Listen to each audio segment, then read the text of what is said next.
The Art of Enough with artist Jay Sullivan. Episode 5, Directions to Enough.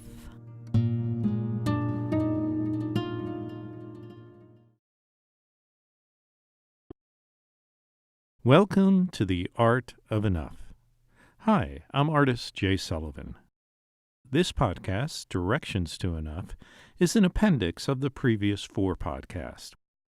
It contains 20 simple guidelines that can help you in your life, your art practice, or in some cases, both. This podcast is in 2 sections. Section 1, Good Enough Guidelines. For anyone, whether you're an artist or not, who wants to feel like you've done enough, that you don't constantly have to do more. Section 2, Creative Process Guidelines, are for those who are interested in creative process and especially how it can facilitate psychological and emotional change. Note that this podcast has titled chapters that can be accessed through the podcast player, so you may want to look at those first and jump to the places that most interest you. Section 1, Good Enough Guidelines. And again, for anyone, whether you're an artist or not, who wants to slow down and feel like you've done enough. Good Enough Guideline 1. Become aware of your limiting beliefs and then change them. We all have limiting beliefs that we picked up during the course of our life that are getting in the way of what we really want out of life. If there is one thing that I hope people take away from these podcasts is that everyone has experiences, most from early childhood, that significantly affect your personality, your general outlook, and your core beliefs. Most people spend their entire lives not understanding that these early experiences control much of their present emotions and behaviors, and therefore their happiness. And yes, I know biology and genetics come into play as well, but these early defining experiences have a large impact on what we do and when we do it. The first step to slowing down and leading a more peaceful and enjoyable life is to become aware of the past experiences and beliefs that are driving your present behaviors, and then decide if they're serving you or not. During The Art of Enough, I identified 2 limiting beliefs connected to childhood experiences that were driving my compulsion to always climb the highest mountains. Number 1, that my father's bipolar problems were my fault, and that I had to be the perfect kid in order to prevent it from happening again. The second belief was that no matter what I did, it would never be good enough. These 2 beliefs drove a lot of my life success, but they also caused great frustration because no matter what I achieved, it was never good enough. I learned a process while attending many Tony Robbins seminars for changing limiting beliefs. It boils down to a set of questions. Number 1, in what part of your life are you unhappy or wanting more? Number 2, what beliefs do you have that are causing you from getting what you want? For example, in podcast 4, I spoke about an experience where I wanted to make more money, but I was limited by the belief that money is not that important. Number 3, what will your life be like in 5, 10, 20 years if you continue to live with this belief? The answer to this question should provide you with the motivation to change. Number 4, what is a new, more empowering belief? I replace, no matter what I do, it will never be enough, to no matter what I do, I will always be loved. This is a very simple outline of the Tony Robbins process for changing beliefs. The real work is in understanding the old beliefs that are driving the current behaviors and emotions, and then creating a creative process for instilling the new belief over time. It's a fairly lengthy process, but if this sounds interesting to you, I would suggest you either attend a Tony Robbins seminar or get some of his CDs. I've listed his website on the podcast homepage. Good Enough Guideline 2, Experience Life instead of Achieving Life. I've always been driven by getting to the end result, achieving the big goal, getting over the top of the mountain. During The Art of Enough, I tried to keep my focus on experiencing the moments of creating art instead of the end result. Here's one tactic I used. I set a strict time limit for my activities. For example, I wrote from 10 a.m. to 1 p.m. and then worked in the studio from 3 p.m. to 6 p.m. So instead of going to the studio with this idea that I had to get this, that, and the other thing done, a series of goals I had to achieve, I just focused on experiencing what I was doing in the moment. And when the time allotted for that activity ended, I stopped working, whether it was in the middle of hanging a light, retouching an image, or writing a sentence. I just stopped. And I played a little mind game by keeping all the clocks out of sight while doing it. This was very uncomfortable at first, but over time it was very freeing, and it helped me stay focused on experiencing life instead of achieving life. Good enough guideline number 3. When feeling stressed, simplify the deliverable or change the delivery date. Usually, when I'm working on a big project, the last 2 weeks come down to this mad, anxiety-fueled dash to completion. Good enough guideline 3, when feeling stressed, simplify the deliverable or change the delivery date, helped me avoid all that. In the past, while working on projects, I usually made the deliverable more complex the farther down the road I got, to make it better, because I was afraid it wouldn't be good enough, which made it more stressful as the deadline came closer. Now, if I start to feel high levels of anxiety or stress about the project, I then look to simplify the deliverable, and that's usually my first option. Or then I think about changing the delivery date if I can. I know this is easier said than done, but this good enough guideline has helped me in a lot of different situations over the last couple of years. So if you're feeling stressed, try simplifying the deliverable or changing the delivery date. Good enough guideline 4. Be content with your decisions. Are you always second-guessing yourself? Do you develop a plan for a project, tell some others about it, and then before you even get back to your desk, you're already on to the next plan? Do you decide on where to go to dinner, and then 1 minute later think of another option that's better for some reason? Do you pick a show on Netflix and then have second thoughts and then start going through all the online reviews to find a better one? Granted, second-guessing sometimes leads to a better result, a better experience, but it can also lead to more work and more stress, not just for you, but for those around you. So, next time you have an impulse to second-guess yourself to, quote, make it better, unquote, try doing nothing and see how it works out. Good enough guideline 5. Plan transition time. This keeps me jumping from one activity to another, and that's a habit of mine. Now, when I finish one thing, I then spend 20 or 30 minutes transitioning to another activity. It makes finishing up one thing and then preparing for another a very pleasurable and stress-free time.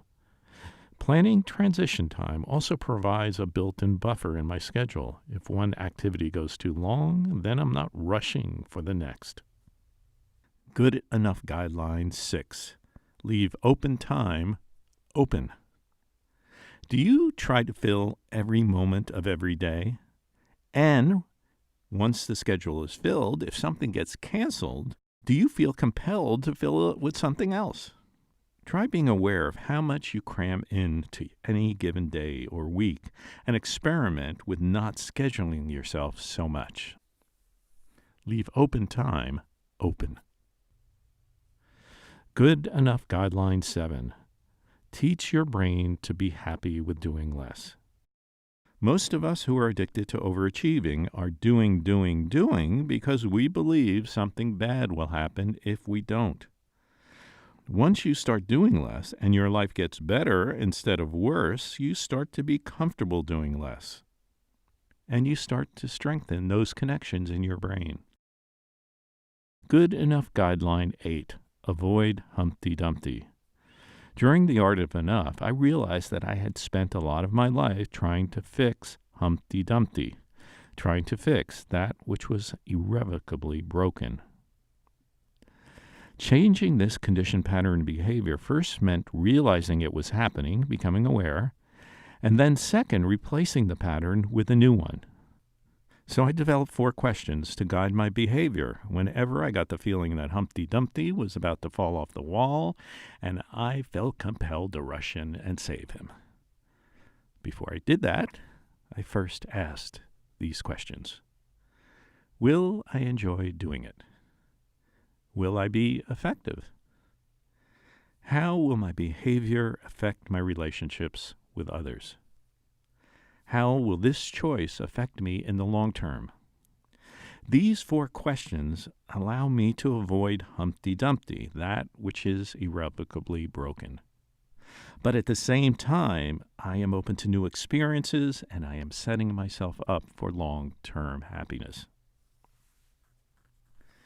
Good enough guideline number 9. Look for pleasurable experiences in ordinary moments. This bit of advice came from one of my mentors, Jean-Claude Van Italy. I adapted it to be, look for small surprises in ordinary moments, which has turned into an ongoing body of work where each day I look for small surprises and document them. This keeps my daily focus on experiencing small moments instead of chasing big experiences. Good enough guideline number 10. The more you are enough, the more that others are enough. This, I think, is more of a realization than a guideline, but during the creation of The Art of Enough, I came to the understanding that the more I felt that I had done enough, the more I felt that others had done enough. As I started to cut myself a break, I started to cut others a break as well. Being enough is, at its core, about self-acceptance, which then has this ripple effect. If I can accept myself as I am, I can accept others as they are. I can accept the past the way it was. I can accept the present the way it is. It's all enough.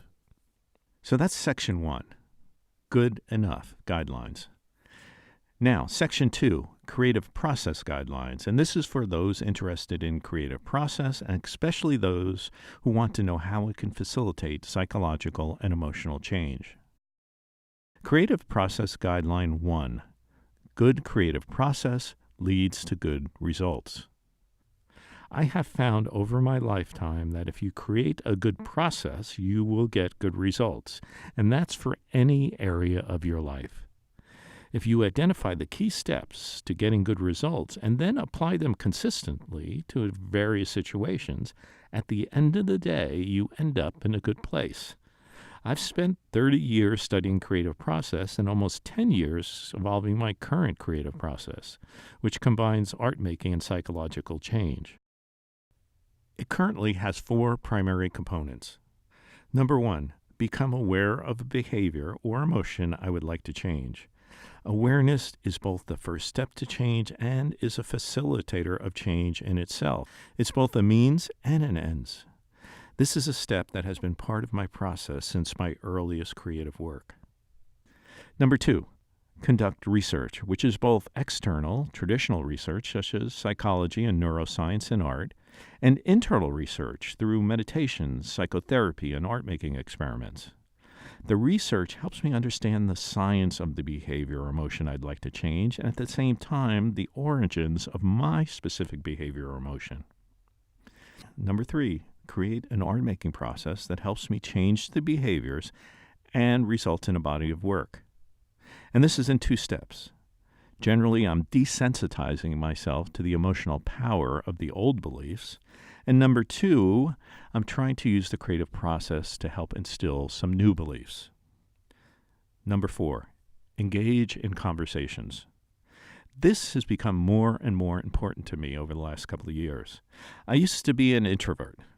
Think of the most introverted kid that you knew from high school. That was me. It's taken a lot of time and work to get over that, but over the last few years, I've found that repeated conversations are critical to my work, both emotionally and artistically. This guideline, engage in conversations, also spurred me to reinvent the exhibition process for myself, one where I can have more intimate conversations with the attendees that come to the exhibits. While exhibiting one of the series from The Art of Enough, called All the King's Horses, I set up a table and 2 chairs and a deck of custom-made what I call conversation cards. The cards had images of both preliminary and final artworks from the series. I sat in the gallery across from willing attendees and asked them to pick 2 cards that spoke to them or jumped out at them. And then I asked them a question. Why did you pick these 2 cards? From this simple starting point, a 20 or 30-minute conversation ensued. The conversations were wide-ranging, from my art to the creative process to personal history and to family issues. The last 2 were the most frequent, and there were times that we spoke for 20 or 30 minutes without discussing art at all. Creative Process Guideline 2. Creative process is not linear. It's important to note that the 4 main components of my process, awareness, research, art making, and conversations, are not linear, nor are they restricted within their respective areas. So it's very fluid. Each component infuses the other in a continuous back and forth as I gain awareness, conduct research, design a creative process, create art, and have conversations. For example, I have found it very beneficial for me to research as I am creating art. This ranges from traditional research methods like reading books, viewing lectures, and attending events related to psychology, neuroscience, and art, to participating in experiential workshops where I go deeper internally to learn more about myself. By continuing research while I create the art, the research informs the art, and the art informs the research. I am always in this dynamic place, always learning, always evolving. Creative Process Guideline 3. Access the subconscious. The subconscious is an important part of my artistic and psychological practice because the conscious brain can only hold 6 or 7 pieces of information at any one time, whereas your subconscious brain holds a lifetime of memories, emotions, and behaviors. Accessing the subconscious increases my self-knowledge and gives me more options for solving any given challenge, which I believe makes me more creative. During the Art of Enough, I identified different practices that helped me access the subconscious: breathing, singing, meditation, yoga, and psychotherapy. And then I integrated them into my regular routine in conjunction with my art making. This approach slowed me down, reduced my anxiety, increased my awareness, and increased my ability to access the subconscious and enter a state known as creative flow. When we are in flow state, 2 things happen that have a direct effect on our creativity and our sense of being enough. First, parts of the prefrontal cortex, the rational decision-making part of our brain, temporarily shuts down. Specifically, the part of the brain that is responsible for self-monitoring.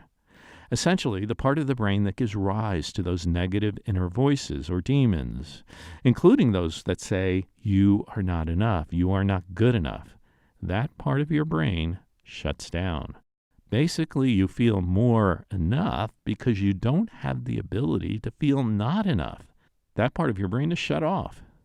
And because the self-critic is shut off, you are freer to explore new ideas, new concepts, and be more creative.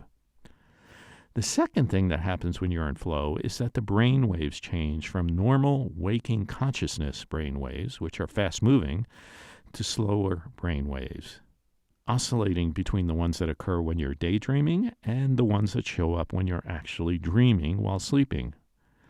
So, things slow down, and you're able to access the place where dreams come from, the subconscious, the place where past experiences and emotions are stored. Creative Process Guideline 4. When the work becomes tedious, keep working until it's no longer tedious. This bit of advice came from watching the TV show Comedians in Cars Having Coffee.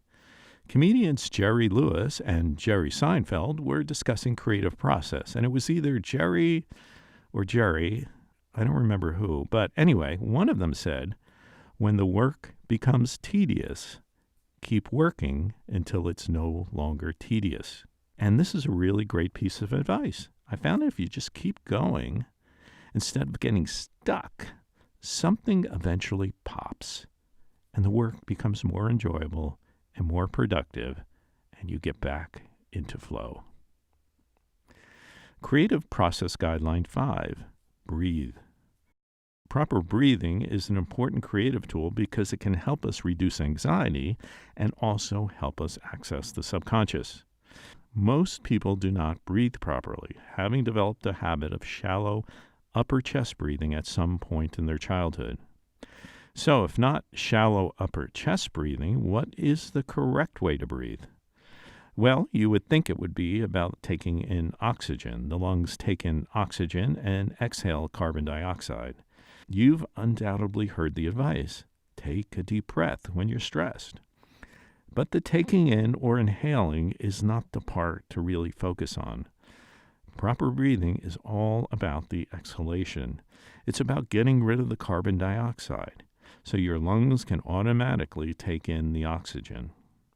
Breathing properly is an important part of creative flow because when you exhale properly, it accesses the part of your nervous system that calms you down, and it allows you to tap into your subconscious and enter creative flow.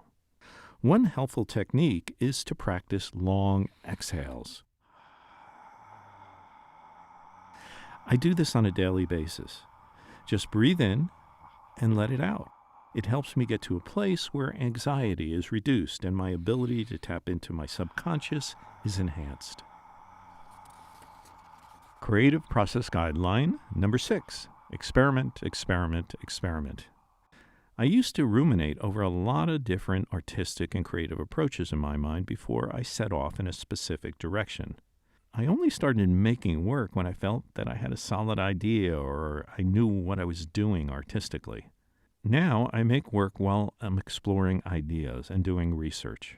I do lots of experiments, and once I have something that I think will work, a video, maybe a few photographs, some writing, I stop and start another experiment, most times in a very different direction artistically. For example, during The Art of Enough, I went from creating videos to video installations to photographs to assemblages to photographed assemblages, back to video, and then back to still photographs and assemblages. I think the most important thing about this approach is that I am continually stretching myself and opening myself up to a variety of options. I'm learning new things even if an experiment just turns out to be an experiment, something that I just eventually discard. The act of learning is vital to a healthy brain, and although I end up with many discarded experiments, I always learn something, and many times something I discarded in the past comes back to my work later on. So keep experimenting. Creative Process Guideline 7. Keep uncertainty alive as long as possible. I heard this piece of advice while watching a documentary about video artist William Kendridge. He argues that once things become certain, they become hardened and inflexible, meaning that you no longer are open to something new. Keeping uncertainty alive can mean staying open to what you are seeing in front of you, what you're experiencing in the moment, instead of trying to create something that you have in your head. Keep uncertainty alive allowed this project the freedom to evolve and mature to its organic final form. Creative Process 8. Repeat, repeat, repeat. And this is very specific to creating emotional and psychological change through an art process. In order to make significant changes in your life, you need to replace a habitual pattern of behavior with one that serves you better. As neuroscientists will say, the more you do something, the more you will do it, because it creates a connection in the brain that gets stronger and stronger every time you do it. That's referred to as a habit. Changing an old behavior usually requires repeating the new behavior until it takes hold, and that connection is stronger than the old behavior. That's why I like using an art process to make changes in my life. It's relatively easy to build repetitive actions into an art process, and I love making art. For example, my Small Surprises project, where I document interesting, ordinary experiences on a daily basis, is an example of how a repetitive creative process can change behavior and emotions. I have been documenting small, ordinary experiences repeatedly every day for over 1 year. And this repetitive practice has helped me curb my impulse to chase these big, intense experiences. You can see some of these small surprises on my Facebook and Twitter pages. Creative Process Guideline 9. For a long time, when faced with a creative choice while making art or performing or participating in workshops, I tended to ask myself, what option scares me the most? And then I'd choose that one. The idea was that if I choose the most risky path, I would be able to overcome the anxiety and make it to the next level of my personal development. And in many ways, that's definitely true. But during this project, I realized it's not always true. I realized that sometimes the option that scares you the most is not just outside your comfort zone, it's way outside your comfort zone. And choosing that one can put me in overwhelming anxiety. So I changed the question from what scares me the most to what serves me the most. It gives me the option to live outside my comfort zone, at the edge of my comfort zone, or firmly, comfortably inside my comfort zone, depending upon what I think will serve me best in any given situation. Creative Process Guideline 10. Create a support team. Many times I am working on deeply held emotional issues. It has become imperative for me that I have a strong support team. I'm continually interacting with a group that includes a therapist, meditation and breathwork coaches, art colleagues, and other resources throughout the creative and art-making process. If you are going to start exploring past experiences and emotions in your art-making process, or any process, I highly recommend that you work with a therapist, a coach, or an advisor, or all of the above. A strong support team will help you create a positive outcome for both you and for your art. Final thoughts. My mother made me laugh. My father showed me how things worked. The assemblages of all the king's men contained dozens and dozens of objects that represented my childhood. Some were repurposed from previous works, some were new. In the end, they all became entangled together in a big ball. A big ball of objects hanging from the ceiling of my studio. Black shoes, clowns' masks, a baseball glove, razor blades.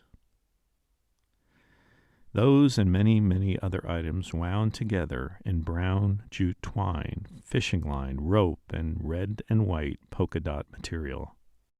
Then, in a process resembling ritual, I cut away all the objects, letting them fall to the floor, leaving one singular strand of brown jute twine. I looked through the objects, asking myself which ones I wanted to keep.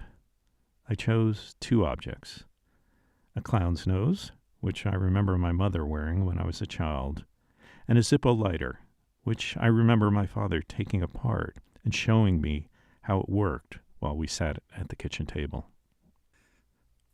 2 enjoyable parts of my mother and my father had emerged from this ball of objects, this confused ball of memories and emotions, as separate entities, separate from each other, separate from myself, and separate from the pain of my childhood. Mess and confusion had turned to clarity and simplicity.